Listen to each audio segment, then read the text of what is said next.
Hey there, everyone. Welcome to Upper Room Ministries Sunday School here in Dover, Pennsylvania. So glad that you've joined us today. And we are beginning a brand new study. I've decided to do an expository study on the 23rd Psalm. It's the Bible passage that is very well known. Everybody knows it. Even people who don't consider themselves Christians know it by heart. Let me read it to you out loud. The Lord is my shepherd, I shall not want. He makes me to lie down in green pastures. He leads me beside the still waters. He restores my soul. He leads me in the paths of righteousness for his name's sake. Yea, though I walk through the valley of the shadow of death, I will fear no evil, for you are with me. Your rod and your staff, they comfort me. You prepare a table before me in the presence of my enemies. You anoint my head with oil. My cup runs over. Surely goodness and mercy shall follow me all the days of my life, and I will dwell in the house of the Lord forever. I mean, when you hear that passage, when you read it to yourself, what does that evoke? Well, it evokes peacefulness. It evokes provision, safety, security. It shows a very cordial relationship between yourself and God, doesn't it? And particularly the last verse, surely goodness and mercy shall follow me all the days of my life, and I will dwell in the house of the Lord forever. You know, there is just such hope in that statement, such assurance that in the end, everything is going to be okay. You know, the 23rd Psalm is widely popular at funerals, largely for that verse, that and the passing through the valley of the shadow of death. You're crossing over from life to death to the other side. And really, when people think about the 23rd Psalm, that's also what they think of, funerals. They think of death, and that's really unfortunate because the 23rd Psalm is quite relevant to life right now as we're living. So this is a psalm of life, not a psalm of death. And as we go into this study and examine everything line by line, you're going to come to that great understanding. All right, so let's get started. The very first phrase, the very first line, the Lord is my shepherd. Now this, I feel, is the most important part of this psalm, because in order to understand the rest of it, you need to gain an understanding of this very truth. The Lord is my shepherd.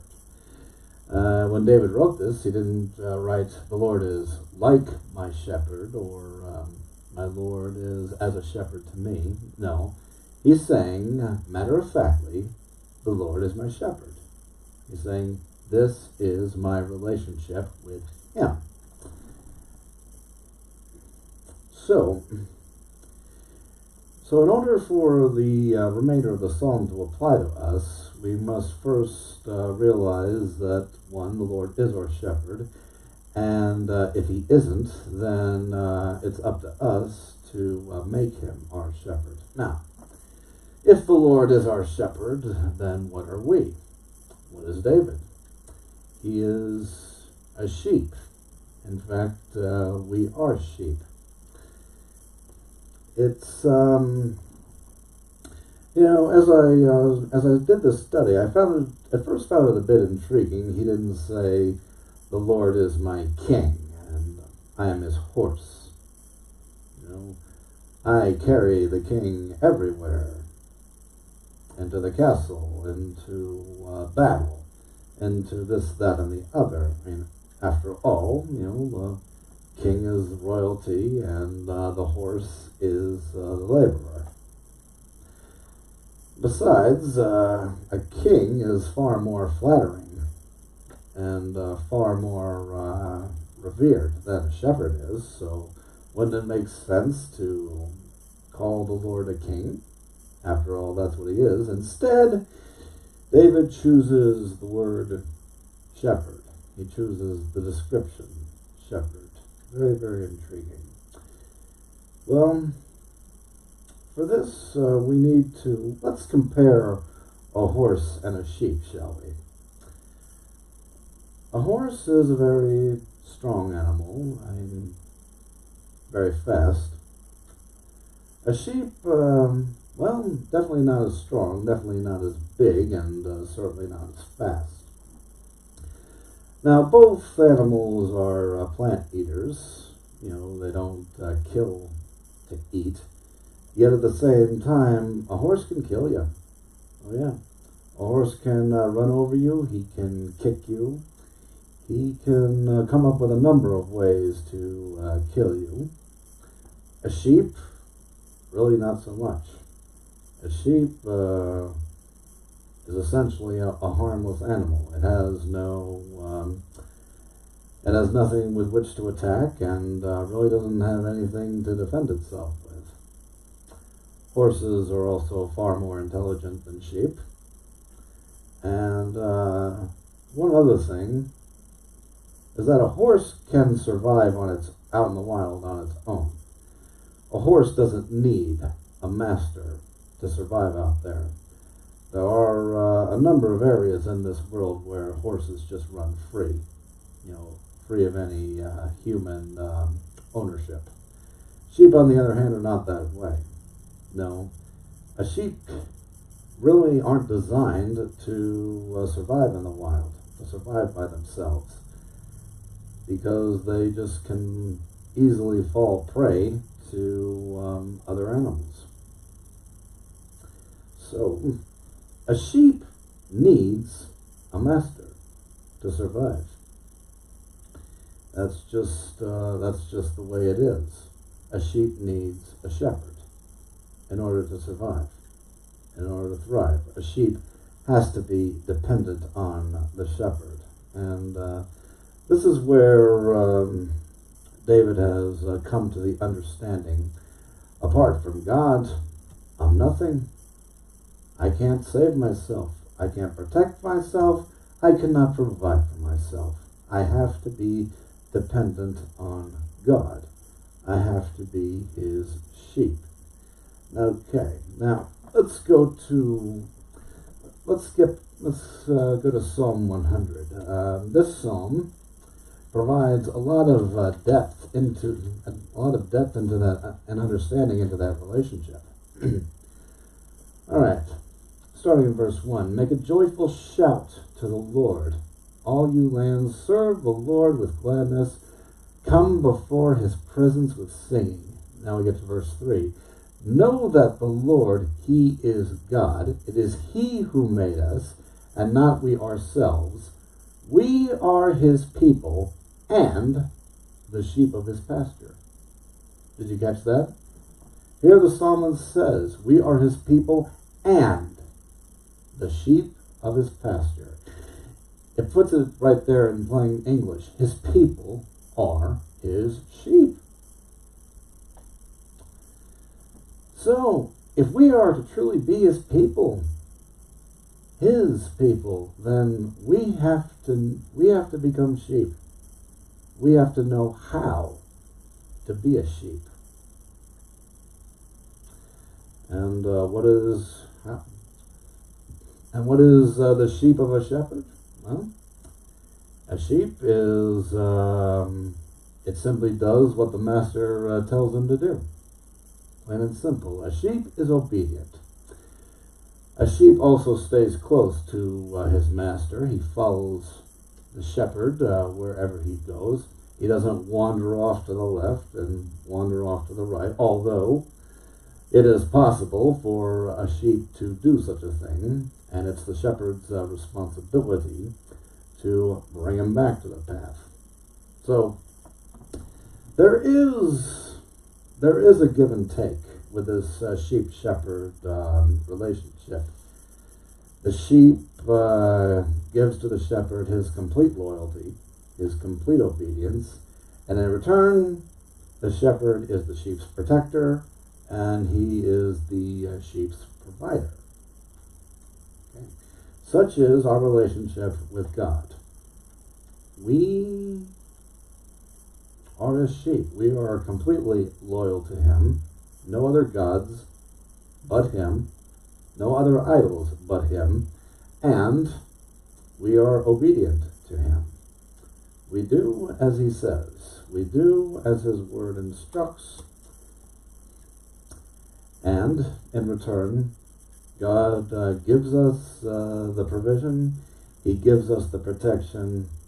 And he gives us the relationship that we so desire. I mean, everybody does desire a relationship with God, because after all, we are his creation, and thus we yearn for a relationship with our Creator. Unfortunately, not everybody understands that they were created by God. You know, they'll say that, well, I was created by my mother and father. Yes. To one extent that's true, but Psalm 139 says we were fashioned by God in our mother's womb.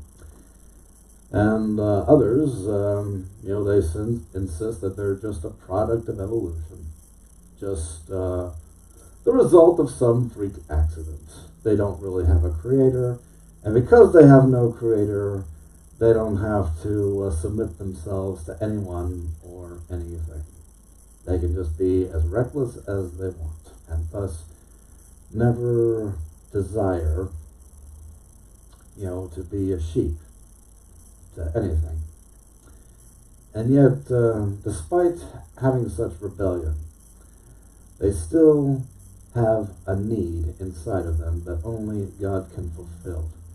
And it's a relationship that's only possible when you're first willing to bow down to him and be a sheep and be submissive to him. It again is a give and take. All right. Now, furthermore, the line, "The Lord is my shepherd," this is also a foreshadowing of the coming of the Messiah.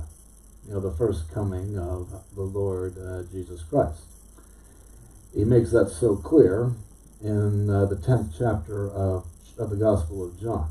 Let's turn there.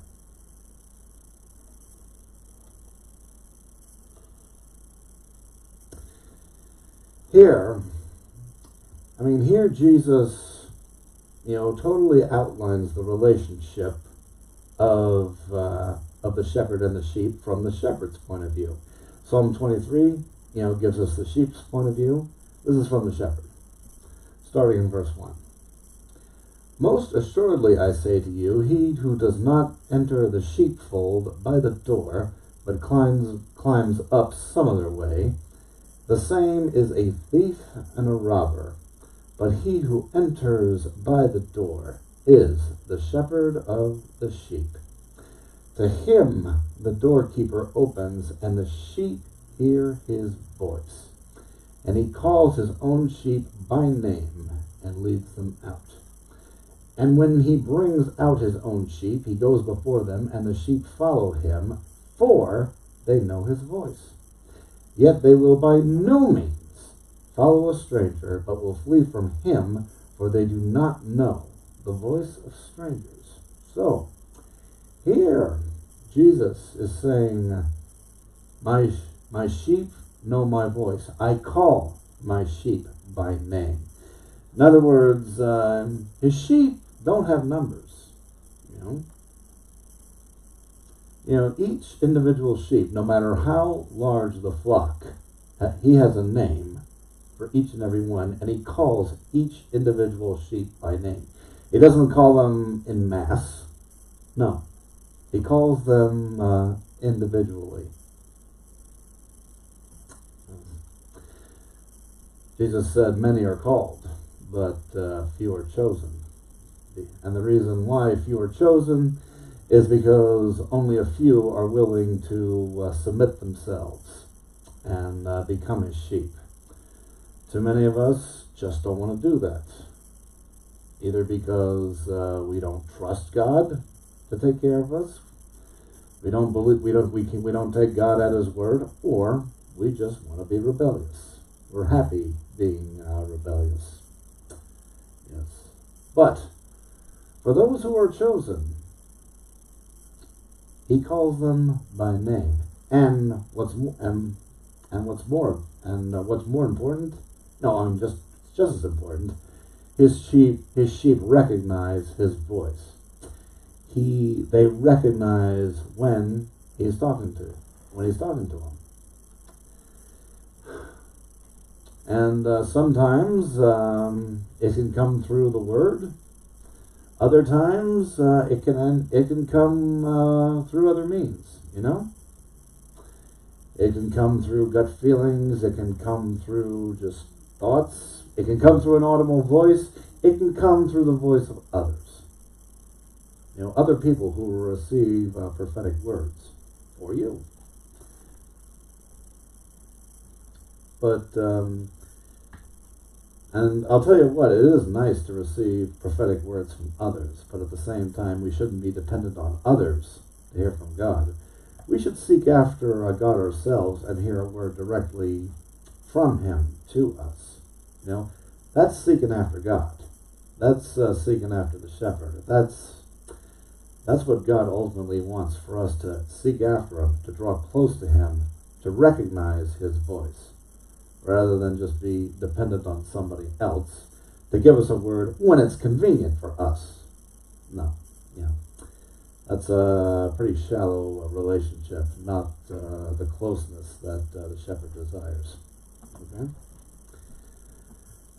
Okay, continuing on in verse 6. Jesus used this illustration, but they did not understand the things which he spoke to them. Then Jesus said to them again, most assuredly I say to you, I am the door of the sheep. All who ever came before me are thieves and robbers. All who ever came before them are of course false messiahs, people claiming to be the Messiah, because everybody was expecting the Messiah to come, but turned out to be a fake. They are thieves and robbers, but the sheep did not hear them. I am the door.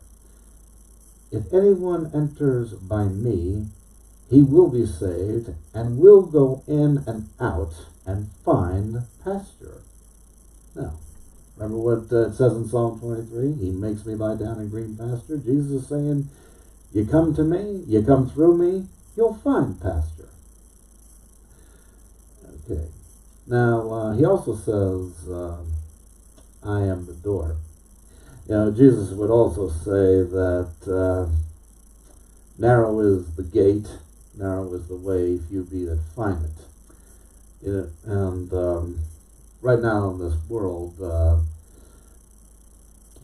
it's a pretty popular belief that all roads lead to heaven. You ever hear that? There are many ways in which you can get to heaven. Maybe all religions lead to heaven.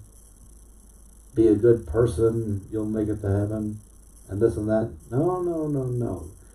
That's making the road broad, but broad is the way that leads to destruction. There's only one way. One way, and that's through Jesus. That's it. Thus it's narrow, because there's no other way other than him. Okay? All right, then continuing in verse 10. The thief does not come except to steal and kill and to destroy. I have come that they may have life, and that they may have it more abundantly. You go back to in the 23rd Psalms, he makes me lie down in green pastures. He leads me beside the still waters. He prepares a table before me in the presence of my enemies. He anoints my head with oil. My cup runneth over. It's just abundance, abundance, abundance that David describes within that psalm. And Jesus, he is confirming it when he says, have life and have it more abundantly.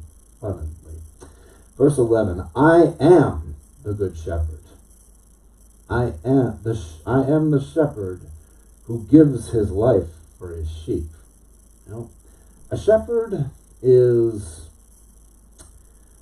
has to be willing, to protect his sheep from the predators, from the wolves, from the lions. That's one reason he carries a rod, to beat off any predators. Has to be willing to defend his sheep. But a hireling who is not the shepherd, one who does not own the sheep, sees the wolf coming and leaves the sheep and flees, and the wolf catches the sheep and scatters them. The hireling flees because he is a hireling and does not care about the sheep. Yes, we are not to put our faith in other men, for our spirit's sake. Our faith needs to be in God. It needs to be in Jesus.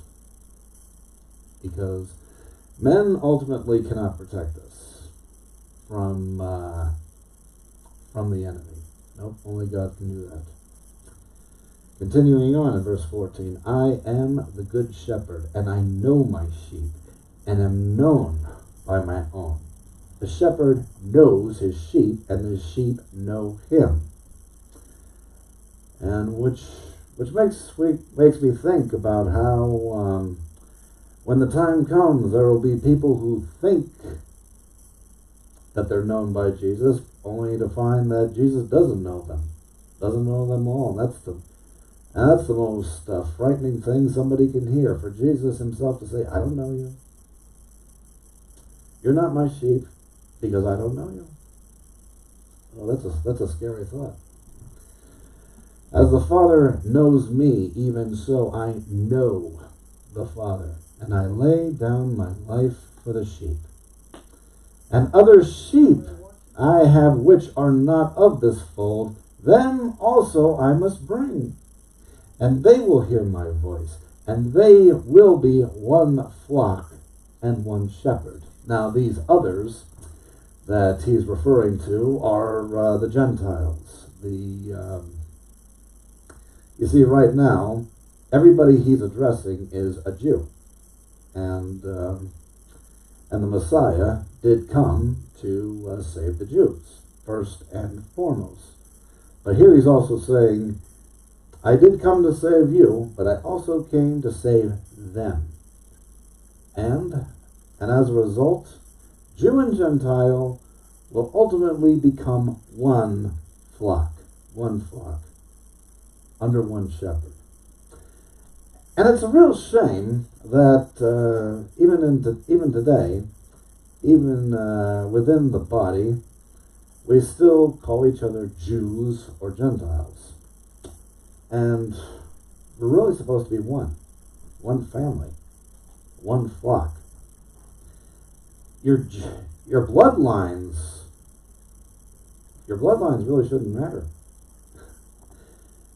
And pretty much any believer would say such a thing, but they don't.